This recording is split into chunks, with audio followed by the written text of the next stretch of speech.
À partir du chapitre 2, je vous donne une sorte de résumé. Du verset 1er jusqu'au verset 16, nous avons le premier paragraphe où l'apôtre Paul nous dit que le jugement de Dieu est juste. Dans le premier chapitre, il avait dit que Dieu, la colère de Dieu se révèle contre l'injustice des hommes. Tout le monde, enfin les hommes sont dans un état de péché épouvantable et il est impossible que Dieu ne soit pas en colère contre l'humanité. Et dans ce chapitre 2, il montre que le jugement de Dieu est juste. Nous avons déjà vu que tout le monde est inexcusable parce que tout le monde commet une infraction contre la loi de Dieu d'une manière ou d'une autre.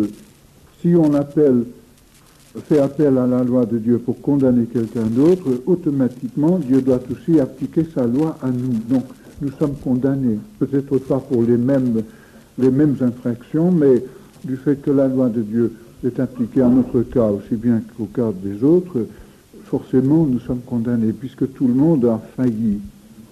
Et en passant par ce sujet, j'aimerais vous dire un petit peu comment je conçois le péché. Lorsque j'étais plus jeune,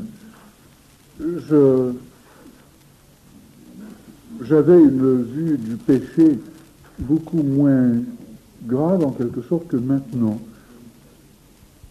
Je considère que la vie de Jésus-Christ, le caractère de Jésus-Christ, c'est donc la norme de Dieu.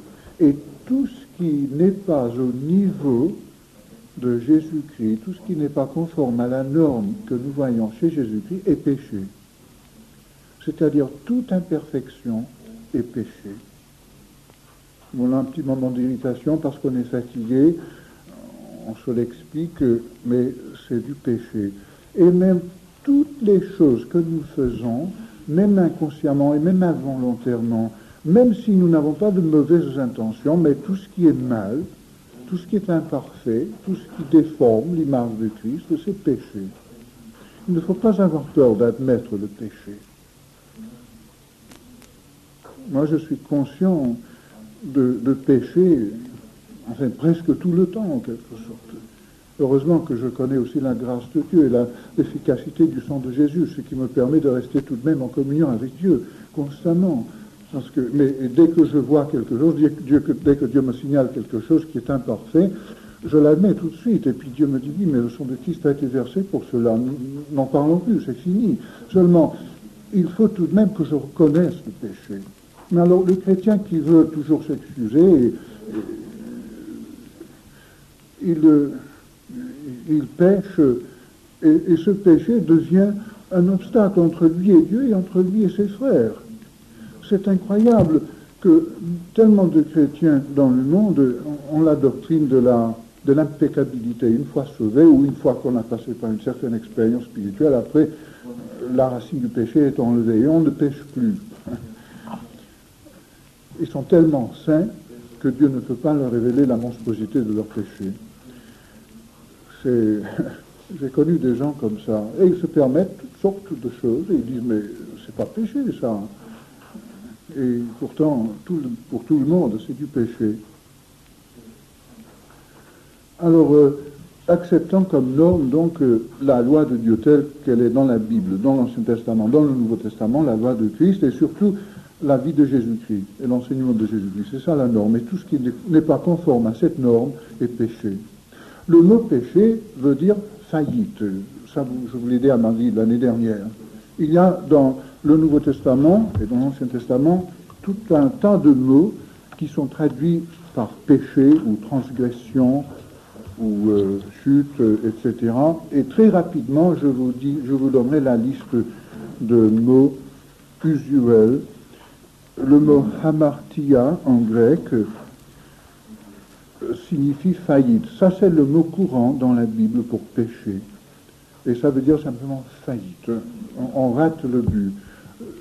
dans les poèmes d'Homère, par exemple, en grec, en langue grecque, si Homère disait qu'un guerrier tirait de son arc, mais elle a fait ses parties, mais elle a raté le but et elle n'a pas atteint l'ennemi, il dit, il a péché, c'est-à-dire il a raté le coup, il a raté ce qu'il avait comme cible. Et c'est ça le mot, n'est-ce pas? Alors tout ce qui est faillite, tout ce qui n'atteint pas le niveau de Jésus-Christ, c'est péché, c'est faillite. Il ne faut pas avoir peur d'admettre les faillites. Si on les admet, immédiatement nous sommes purifiés par le sang de Jésus-Christ. Notre conscience est purifiée. Déjà nous étions pardonnés judiciairement, mais en ce moment-là, nous avons le pardon aussi paternel de Dieu. Le nuage que notre mauvaise conscience jette entre nous et Dieu disparaît. Et naturellement, si nous avons péché contre quelqu'un d'autre, le fait de confesser ce péché enlève également le nuage entre lui et moi. Et le deuxième mot, c'est parakoé, qui veut dire littéralement être un peu sourd, ne pas bien entendre. Et on peut le traduire par inattention ou négligence. On n'entend pas trop bien ce que Dieu nous dit. Le résultat, c'est qu'on fait des bêtises, peut-être sans le savoir. C'est péché. Inattention. Parakoé. Le troisième mot, c'est parabasis, qui signifie déviation. On dépasse la limite, on sort du chemin, on marche sur le champ de son voisin, on dévie, ne serait-ce que d'un seul degré, mais ça c'est péché, déviation. Ensuite, paraptoma, qui signifie une faute, une erreur. On se trompe.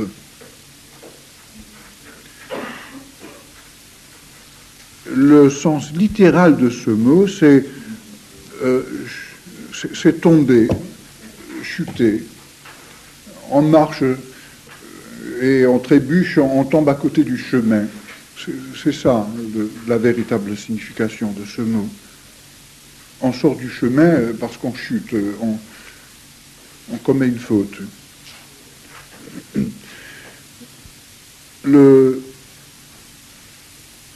Ça c'est 1, 2, 3, 4. Le cinquième mot, c'est agnoéma,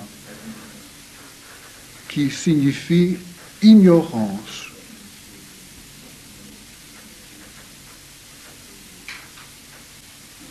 Et Jésus reprochait aux Juifs leur ignorance.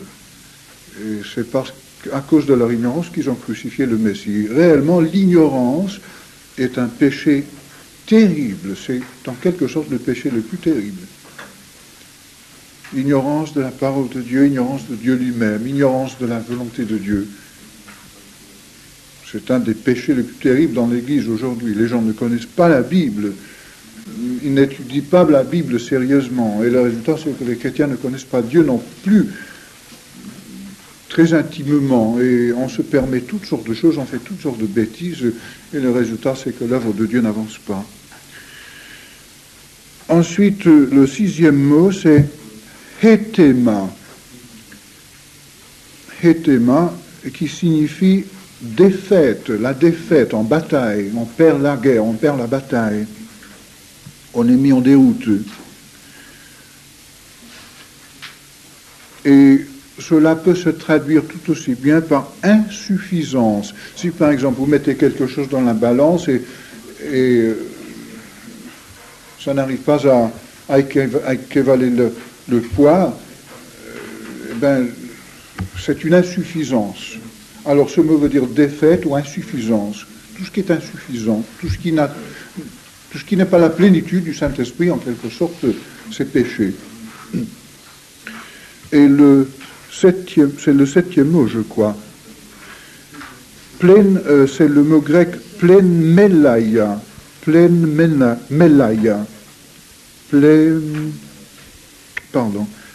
Enfin, l'orthographe grecque varie dans les différents manuscrits. Plenmelaya ou plenmelaya, qui veut dire littéralement chanter en discorde, c'est-à-dire, comment est-ce qu'on dit ça? Pardon? Oui, chanter faux. Discorde. La musique est gâchée. Lorsque les frères ne s'accordent pas, ben, c'est ça. Et puis un autre mot qui est très répandu dans la Bible, adikia, qui est traduit généralement par injustice ou transgression. Ça veut dire tout simplement ce qui n'est pas juste, ce qui est faux, ce qui n'est pas juste. Tout ce qui n'est pas juste, comme Jésus-Christ est juste, est péché. Et il y a un dernier mot, j'ai perdu le chiffre, je ne sais pas combien, c'est 9. Le 9e, c'est anomia. Anomia, qui veut dire littéralement sans nomos. Nomos, c'est loi. Donc, sans loi. Quelque chose qui n'admet pas la loi ou qui n'est pas soumis à la loi. Et c'est le nom par excellence de l'Antichrist. Il est appelé l'anomos, celui qui est sans loi, celui qui ne se soumet pas à la loi de Dieu, celui qui est contre la loi. Et cet esprit de contestation d'aujourd'hui, c'est un esprit d'anomia. Évidemment, il faut protester contre le mal, mais il faut distinguer entre la protestation et la contestation. Ce sont deux choses différentes. Il y a d'autres mots, mais là, ce sont les mots les plus importants utilisés dans le Nouveau Testament pour péché. Alors, cela nous donne une idée du péché qui dépasse de loin les idées courantes.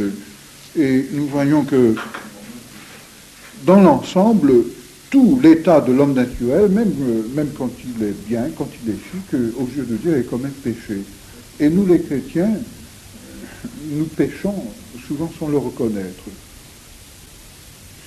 Donc il faut avoir une attitude de repentance perpétuelle. Je dis en passant que la foi, la vraie foi, est toujours accompagnée de deux caractéristiques, de la repentance et de l'obéissance. J'ai dit hier. Donc si nous croyons en Christ, si notre foi doit être entière et efficace, elle doit être accompagnée d'une repentance perpétuelle et d'une obéissance perpétuelle. Il faut s'examiner tous les jours, tous les matins quand on se lève et à longueur de la journée devant Dieu pour voir si on est obéissant et si on a une bonne conscience. La conscience et la volonté, la conscience morale et la volonté, ce sont les deux choses qui peuvent faire obstacle à notre foi. Ce sont les deux obstacles à la plénitude du Saint-Esprit. Et ces trois choses sont les conditions bibliques pour la plénitude du Saint-Esprit. La repentance, l'obéissance et la foi. Mais tout cela réellement n'est qu'une seule chose, c'est la foi. Mais on ne peut pas croire en Christ si on a une mauvaise conscience. On ne peut pas croire si on n'est pas soumis à la volonté de Dieu. Et on ne peut pas se repentir ni obéir, sauf par la foi. Les trois choses vont ensemble. Si vous voulez, c'est comme trois marches jusque dans le palais de Dieu, la repentance, l'obéissance et la foi, mais on prend les trois marches avec un seul saut, d'un seul coup. On ne peut pas les prendre séparément. Il faut sauter. Bon, alors revenons aux Romains.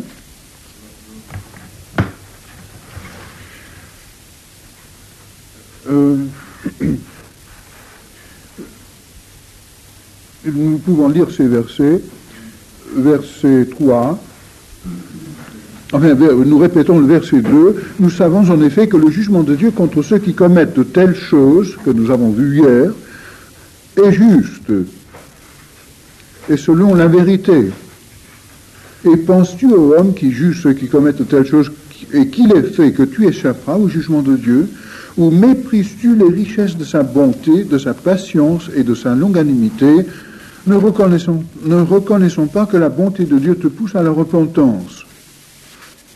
c'est-à-dire la raison pour laquelle Dieu n'exerce pas ses jugements sur la terre aujourd'hui, c'est tout simplement parce qu'il est patient. Si Dieu commençait à appliquer sa loi, tout le monde serait foudroyé. Et Dieu attend que les hommes se repentent. Et il attend le plus longtemps possible. Mais par ton verset 5, par ton endurcissement et par ton cœur impénitent, tu t'amasses un trésor de colère pour le jour de la colère et de la manifestation du juste jugement de Dieu. Et je crois que tout chrétien soupire après ce jour. Nous tremblons évidemment à la pensée de la rencontre du Seigneur. Nous savons que Dieu est un feu dévorant, c'est la lumière même, et nous avons tellement de choses dont nous aurons honte à son avènement, des choses que nous n'avons peut-être pas réglées sur cette terre. Nous attendons le retour du Seigneur avec joie, mais aussi avec un certain tremblement. Mais nous savons que ce jour quand même sera le jour de la justice de Dieu. En ce jour, on verra que Dieu est absolument juste. Lorsqu'il passe en revue toute l'histoire de l'humanité, et même notre vie, et la vie de l'Église, eh bien, nous verrons que Dieu est absolument juste. Alors, nous n'avons pas besoin de nous juger les uns les autres, parce que nous allons tous passer devant le tribunal de Christ, et comme dit Jésus lui-même, il n'y a rien de caché qui ne sera pas découvert et révélé. Je ne sais pas ce que ça veut dire. Il est très possible que même toute notre vie privée soit exposée devant tout le monde au tribunal de Christ. Je ne sais pas. Certains frères que je connais disent, mais non, du fait que le sang de Christ a tout effacé, ces choses ne seront jamais remises sur le tapis et c'est fini, c'est passé. Mais Jésus a dit textuellement qu'il n'y a rien de caché qui ne sera révélé et découvert. Alors, personnellement, je vis, sans trop savoir comment cela se passera au tribunal de Christ, mais je m'attends à ce que ma vie privée soit exposée devant toute l'Église de Jésus-Christ. Évidemment, j'aimerais mieux presque être blotti et anéanti que de passer par là. Mais disons-nous tous que nous serons peut-être tous obligés d'y passer. Dieu est lumière et en lui il n'y a rien, il n'y a point de ténèbres. Mais il y a une autre façon de voir cette chose, c'est que ce que Paul dit dans Romains, dans 1 Corinthiens 11, il dit qu'à la Sainte Seine, il faut s'examiner particulièrement, que chacun s'éprouve soi-même, verset 28. Et au verset 31, il dit, si nous nous jugions nous-mêmes, nous ne serions pas jugés. Donc, si déjà sur la terre, nous anticipons le tribunal de Christ, le jour du jugement en quelque sorte, et si nous nous jugeons nous-mêmes, il est très possible que nous ne soyons pas jugés. Enfin, nous ne serons pas jugés. Donc, si Dieu me reproche quoi que ce soit, si Dieu m'indique une seule imperfection dans ma vie, et je me juge, je l'admets, je dis, oui Seigneur, je sais que ça mérite l'enfer, et le Christ a été crucifié pour cela. Et Dieu me dit, bon, mais c'est effacé. Mais si c'est jugé sur cette terre déjà, Dieu n'aura plus besoin de relever la question au tribunal de Christ. Donc si nous mettons tout en règle avec Dieu sur la terre, au fur et à mesure que nous avançons et que nous marchons avec Dieu, il me semble que très probablement Dieu n'aura même pas à ouvrir le dossier. Mais si par exemple il y a une histoire, un problème entre moi et Oula par exemple, ou Michel, et je n'arrive pas à régler cette question sur la terre, je ne fais pas les démarches nécessaires de mon côté. Évidemment, si Oula ne veut pas s'accorder avec moi, ça c'est une affaire entre elle et Dieu. Mais si je fais tout mon possible pour m'accorder avec elle, et au tribunal du Christ, il est possible que que cette page dans mon dossier ne soit même pas ouverte, qu'elle soit déjà effacée, que ce soit fini. Mais si nous arrivons à nous accorder sur la terre, alors la question ne sera même pas relevée. Mais si je ne m'accorde pas avec Allah, si je ne confesse pas ma faillite, si je n'admets pas que je lui ai fait un tort, alors évidemment au tribunal de Christ, forcément cette chose sera soulevée. Si je n'arrive pas à me juger moi-même, ben je suis jugé. Non pas jugé pour être jeté en enfer, non pas pour perdre mon salut, mais pour avoir la place dans le royaume de Christ qui m'est propre. Si je n'arrive pas sur cette terre à liquider les bricoles que Dieu m'indique, si je n'arrive pas sur cette terre à être obéissant dans les petites choses qui nous sont confiées, comment voulez-vous que Dieu me donne de grandes responsabilités dans le royaume de Christ? Alors si par exemple je passe ma vie en désaccord avec Allah et au tribunal de Christ, Dieu me dit, bon, alors j'avais envisagé pour toi toute la Bretagne, ou bien je voulais que tu aies la responsabilité, par exemple, de toute cette région de l'univers, mais je ne peux pas, tu ne t'es pas montré fidèle dans un tas de choses. Alors, si sur la terre, tu ne pouvais pas t'arranger avec Allah, comment veux-tu que je te confie tous ces anges, toutes ces puissances, enfin... Alors Dieu me dira, tu auras une place moins importante, tu es sauvé, mais je ne peux pas te confier des responsabilités que j'envisageais pour toi. Et Dieu me dira, ben, je suis obligé de mettre tout ça sur les épaules de Michel. Il est déjà bien chargé, il a une immense responsabilité, mais... Alors Michel, tu as 10 villes, mais tu vas avoir encore la ville qui était pour Al-Shalis. Tu es le seul qui est assez grand spirituellement pour porter ce fardeau, n'est-ce pas?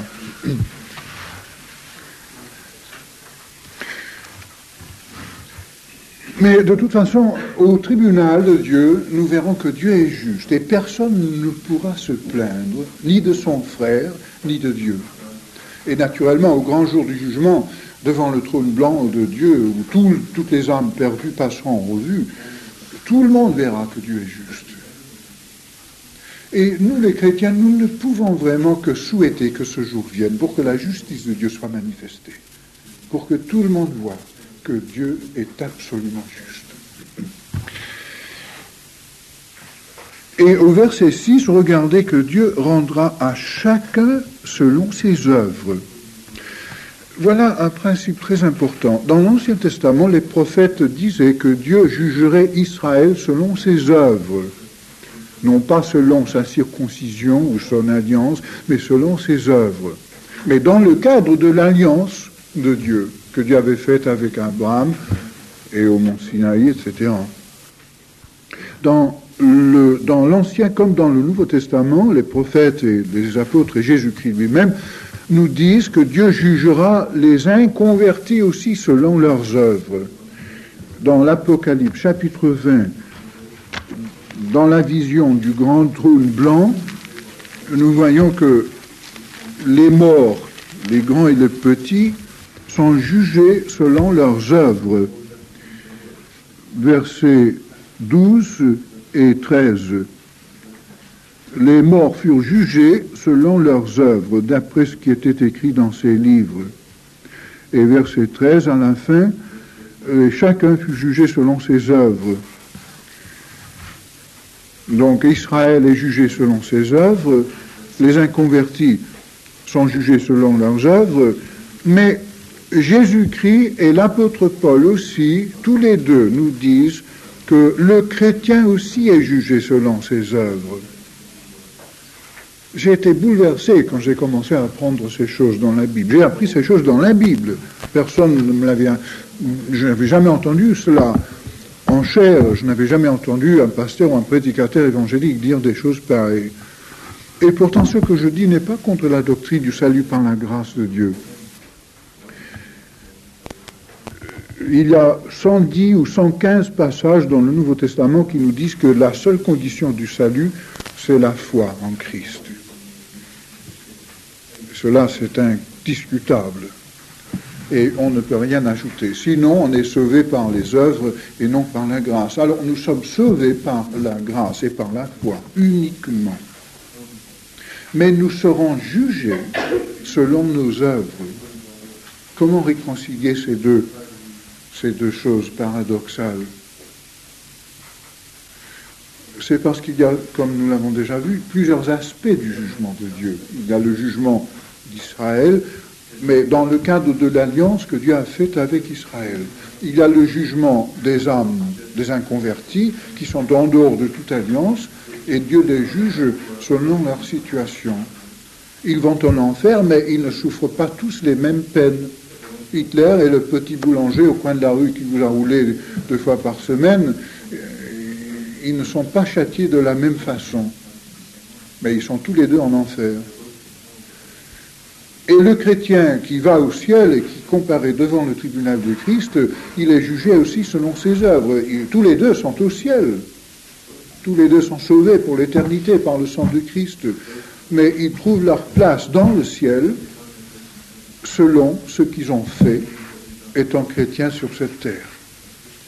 Et cet enseignement du Nouveau Testament, à mon avis, est absolument indiscutable et clair. Et c'est juste. Si Dieu ne nous jugeait pas de cette façon, il serait injuste. Si par exemple Mimi a passé toute sa vie de chrétien sur cette terre, à travailler, à batailler, à se sacrifier, à souffrir, à reprendre l'évangile, à pardonner, à rassembler les enfants de Dieu, à les unir, à régler les problèmes, les différends, à accueillir les affamés à sa table, etc. Et moi, je passe mon temps en tant que chrétien à diviser les chrétiens, à raconter des médisances, à donner des coups de pied à Michel par derrière, etc. Et puis, subitement, la trompette sonne, nous partons dans les airs, nous rencontrons le Seigneur, et nous sommes tous les deux couronnés de gloire, et nous régnons. Nous avons 2 trônes, lui à côté de moi, et nous régnons de la même façon sur les nations, sur l'univers, sur la nouvelle création. Nous sommes tous au même niveau dans le royaume de Dieu. Mais ce ne serait pas juste, ça. Ce ne serait pas juste.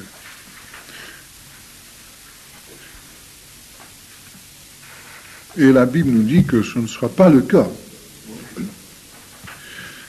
Alors Dieu rendra à chacun selon ses œuvres, réservant la vie éternelle à ceux qui, par la persévérance, verset 7, à bien faire, cherchent l'honneur, la gloire et l'immortalité. Mais l'irritation et la colère à ceux qui, par esprit de dispute, sont rebelles à la vérité et obéissent à l'injustice. Tribulation et angoisse sur toute âme d'homme qui fait le mal, sur le juif premièrement, puis sur le grec. Gloire, honneur et paix pour quiconque fait le bien, pour le juif premièrement, puis pour le grec. Car devant Dieu, il n'y a point d'exception de personne. Ce passage est le seul que je connaisse dans la Bible qui donne une lueur d'espoir pour ceux qui n'ont jamais entendu l'Évangile. On nous pose sans cesse la question. Vous dites que vous ne pouvez être qu'on ne peut être sauvé sauf par la foi en Christ. Mais quand on pense aux millions, aux innombrables millions d'êtres humains qui sont passés dans l'éternité et qui passent aujourd'hui dans l'éternité sans connaître l'évangile de Christ, est-ce que vous voulez dire que tous ceux-là vont automatiquement en enfer? Et dans notre évangélisation, c'est une question qui revient constamment et on est embêté pour répondre. Si on dit oui, alors ils vous répondent, alors votre Dieu est injuste.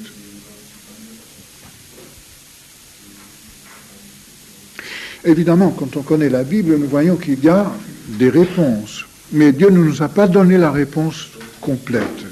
Nous sommes obligés de faire confiance à Dieu.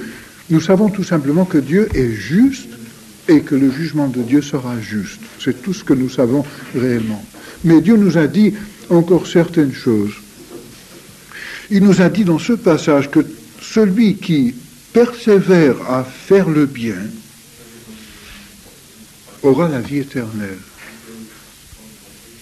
Et que celui qui fait le mal aura la tribulation et l'angoisse. Eh bien, qu'est-ce qu'on peut dire contre cela? Si donc il est possible pour un homme qui n'a jamais entendu parler de Jésus-Christ de faire le bien, nous savons que Dieu trouvera le moyen de le sauver. Mais quand on a vécu dans les terres païennes, les pays païens, quand on a vécu, par exemple, dans un pays musulman ou hindou, et quand on voit la déformation de l'esprit des hommes depuis leur tendre enfance par la religion et les mœurs de ces pays, on se demande comment ils peuvent vraiment faire le bien. Ils n'ont aucune idée vraiment juste de Dieu. Ils ont toutes leurs idées déformées depuis tout petit. On dit à un petit musulman, tu peux mentir autant que tu veux à une femme, autant que tu veux à un Français, autant que tu veux, même à un Arabe, si tu veux marchander. Si ta vie est en danger à cause de ta foi, tu peux renier ta foi et un instant après, tu es quand même musulman et tu es sauvé malgré cela. On lui dit qu'il peut mentir dans toutes sortes de circonstances, n'est-ce pas? C'est écrit dans le Coran, tout cela. Alors, un petit garçon comme cela qui grandit, comment est-ce qu'il ne peut jamais savoir ce que c'est que la vérité réellement? Et son idée de Dieu est pareille. Pour lui, Dieu peut mentir s'il le veut. Et qui peut contester contre Dieu? Si Dieu ment, qu'est-ce qu'on peut faire? Et si Dieu permet le mensonge, et si Dieu dit que le paradis du musulman, c'est une débauche à outrance, en quelque sorte, pour chaque homme, alors pourquoi sur cette terre ne se permettrait-on pas la débauche qu'on veut, en quelque sorte? Si la femme, c'est le prix de la foi, alors pourquoi sur cette terre se priver de cela, n'est-ce pas? Alors, c'est pour cette raison que nous sommes absolument tenus à apporter l'Évangile partout dans le monde. Ce n'est pas que les hommes soient sans lumière, ils ont la lumière de la révélation de Dieu dans la nature, donc ils sont inexcusables, mais cette lumière est obscurcie par l'enseignement satanique qui est imposé aux hommes dès leur naissance. Alors, qui peut être sauvé dans ces pays-là avant que le missionnaire ne vienne, avant que l'évangile ne soit prêché? Dieu seul le sait. Mais nous qui regardons la question de près, nous disons que réellement, on ne voit presque aucune possibilité pour ces hommes. Est-ce que tous ces millions seront en enfer? S'ils le sont, nous savons très bien que leur jugement sera beaucoup moins sévère que le jugement du Parisien qui a toujours eu la possibilité de connaître la vérité s'il le veut, et que son jugement sera 10 000 fois plus léger que le jugement d'un bon protestant anglais qui aurait pu, depuis l'âge de 2 ans, s'il le voulait, savoir quelque chose sur la vérité, n'est-ce pas? Alors, si tous ces gens sont en enfer, leurs peines seront bien moins que les peines de ceux qui ont connu la vérité et ont eu la possibilité de la connaître. Et le reste, il faut le laisser entre les mains de Dieu. Nous ne savons pas. Seulement, nous voyons que le message presse. Notre tâche est importante. Dieu, sur la croix, est mort pour tout homme sur la terre. Et nous pouvons, je crois que je peux affirmer ceci, qu'aucun homme ne va en enfer à cause de son péché original hérité d'Adam, puisque Christ est mort pour ce péché. Et aucun homme ne va en enfer à cause de tout le péché qu'il a commis sur la terre, puisque Christ est mort pour tout ce péché.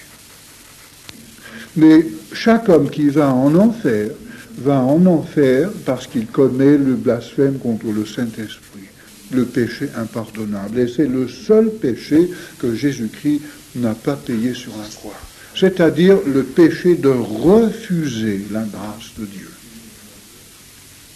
Jésus-Christ a payé, il est la victime expiatoire pour les péchés du monde entier, nous dit Jean dans son épître, chapitre 2.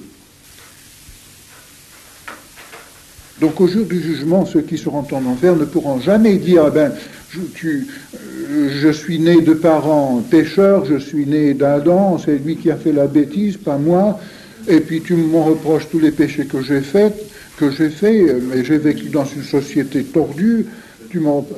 Dieu leur dira, écoute, tout cela je l'ai payé sur la croix. Tu n'es pas en enfer à cause de cela. Tu es en enfer parce que tu ne voulais pas que je te pardonne. ceux évidemment qui n'ont jamais compris le message du pardon de Dieu en Christ, ils auront peut-être beaucoup de peine à comprendre ce pardon. Mais je suis sûr que même si, par exemple, dans la jungle de l'Amazone ou dans un petit village perdu en Inde, il y a un homme, une femme qui veut vraiment connaître la vérité, qui cherche le vrai Dieu et qui cherche le pardon de ses péchés, je suis sûr que Dieu se débrouillera pour lui révéler assez de vérité pour qu'il soit pardonné. Je suis sûr de cela. Mais combien difficilement cet homme trouvera-t-il la vérité s'il n'y a pas de missionnaire, s'il n'y a pas de traité qui lui tombe entre les mains?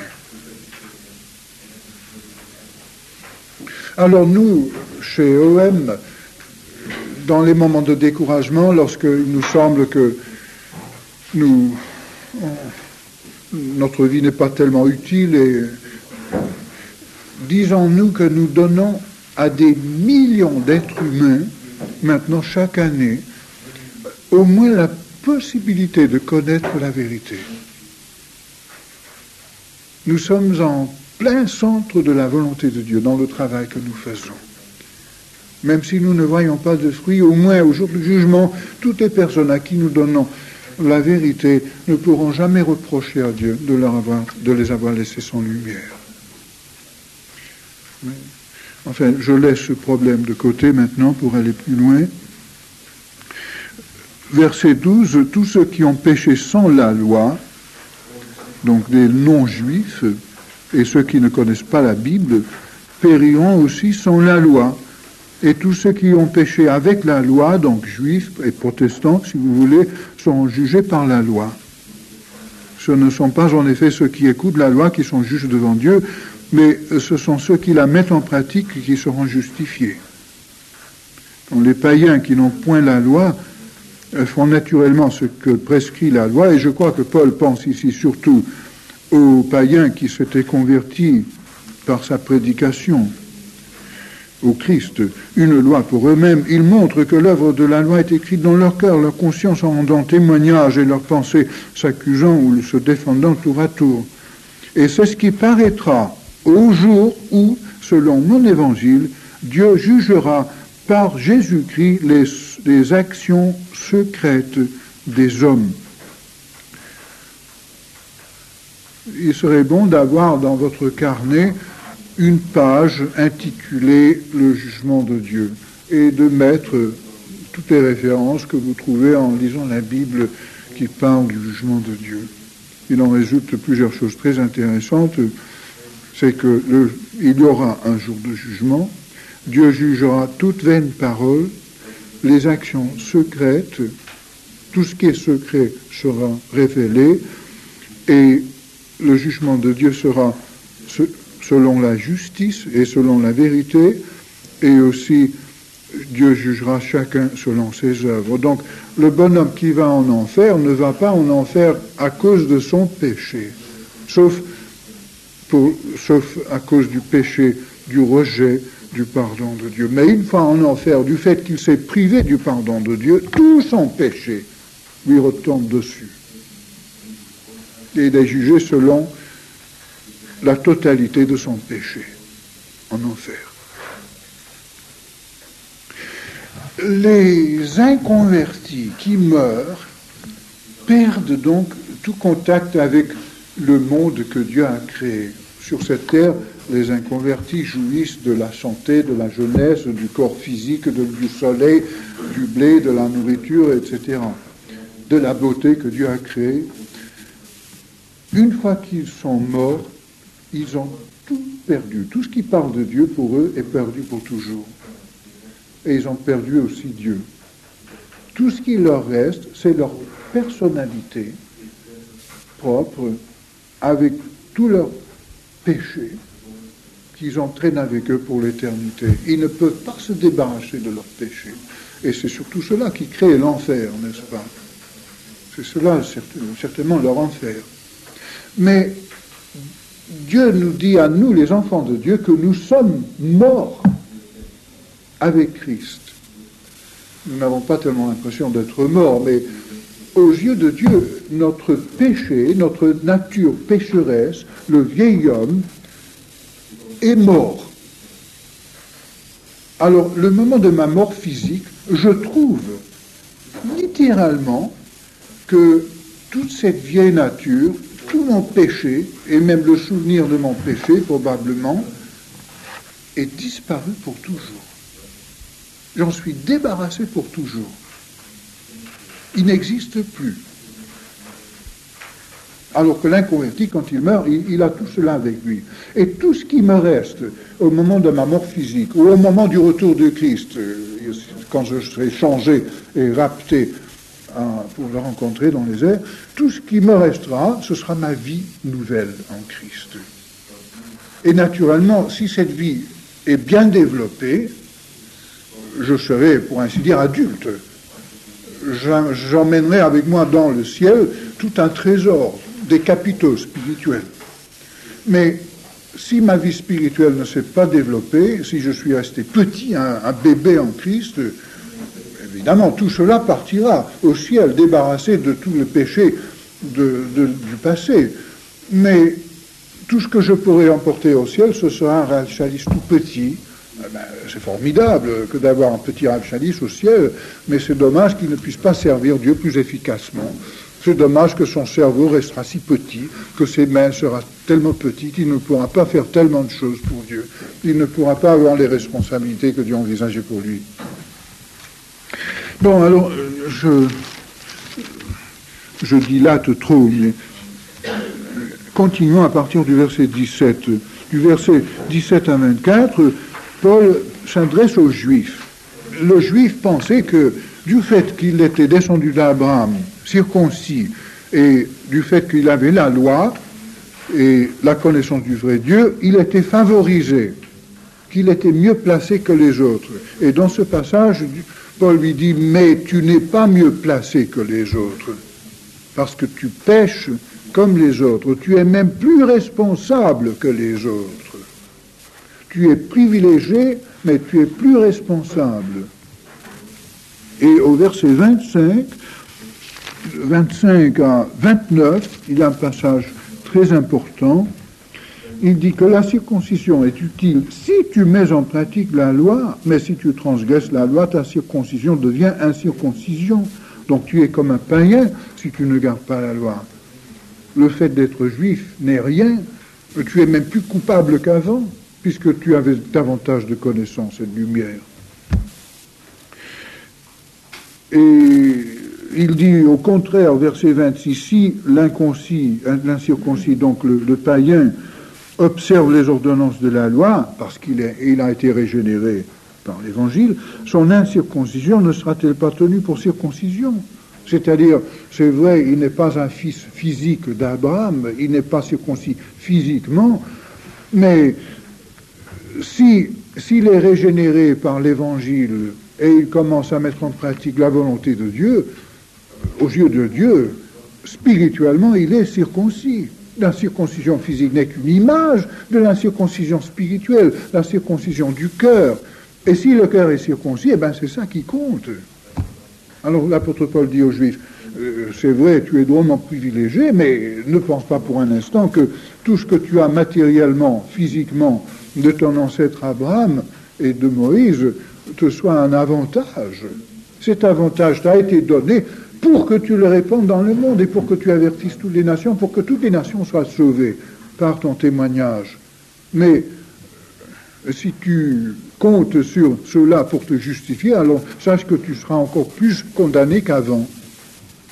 Et l'apôtre Paul dit au verset 28 que le vrai juif, ce n'est pas celui qui en a les dehors, donc un descendant d'Abraham simplement.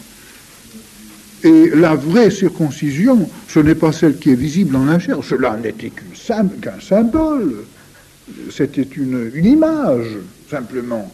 Le juif devait comprendre par la circoncision que c'était l'image d'une vérité spirituelle, comme la Sainte Seine pour nous et le baptême sont des images de vérité spirituelle. La Sainte Seine, c'est le partage du corps de Christ. Nous, on partage Christ avec Dieu et les uns avec les autres. C'est l'image de l'unité que nous avons avec Dieu et les uns avec les autres. Le baptême, c'est l'image de la mort avec Christ. on se fait baptiser parce qu'on est déjà mort avec Christ spirituellement. Autrement, si on se fait baptiser pour avoir le baptême spirituel, alors le baptême d'eau devient un rite magique. La magie consiste à se servir de choses matérielles, concrètes, des fétiches, pour atteindre l'invisible. Et dans la religion catholique, où on prend littéralement les sacrements physiques pour avoir la bénédiction spirituelle, on fait réellement un rite magique. C'est tout à l'envers de l'enseignement biblique. Dans la Bible, le rite, le symbole, suit la réalité. Dans la magie, le symbole devance la réalité, n'est-ce pas? Alors, la vraie circoncision n'est qu'une image de la circoncision du cœur, et tous les Juifs auraient dû comprendre cela et chercher la circoncision du cœur. Mais au verset 29, le Juif, le vrai Juif, est celui qui l'est intérieurement. Il est descendu d'Abraham, d'accord, mais il est aussi né, il naît de Dieu, il a la foi d'Abraham. Pas simplement la chair d'Abraham, mais la foi d'Abraham. Et la circoncision, la vraie circoncision, est celle du cœur, dont parlait le prophète Jérémie et Moïse, selon l'esprit et non selon la lettre. Donc l'apôtre Paul montre que le juif n'est pas avantagé à moins qu'il ne soit régénéré. S'il est régénéré, il a beaucoup d'avantages. Verset chapitre 3, quel est donc l'avantage des juifs? Et quelle est l'utilité de la circoncision? Il est grand, de toute manière. Et tout d'abord, en ce que les oracles de Dieu leur ont été confiés. C'est cela le grand avantage des Juifs. Ils avaient la Bible, qui les rendait évidemment beaucoup plus responsables. Mais c'était à la fois une responsabilité et un avantage. Mais un avantage pourvu qu'ils soient régénérés et qu'ils mettent en pratique la chose. Et puis,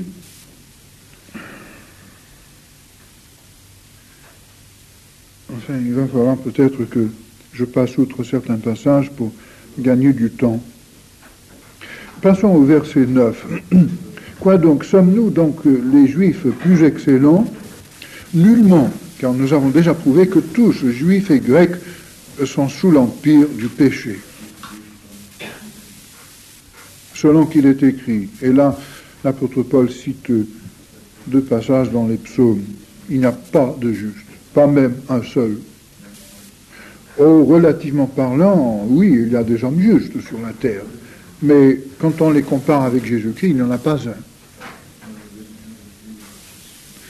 Et au verset 19, Paul dit, nous savons que tout ce que dit la loi, elle le dit à ceux qui sont sous la loi, donc aux Juifs, afin que toute bouche soit fermée et que tout le monde soit reconnu coupable devant Dieu. Les Juifs croyaient que les païens étaient condamnés par Dieu parce qu'ils ne connaissaient pas la loi et n'obéissaient pas à la loi, mais le Juif aussi était condamné par la loi qu'il connaissait. Donc personne ne pouvait relever la tête devant Dieu.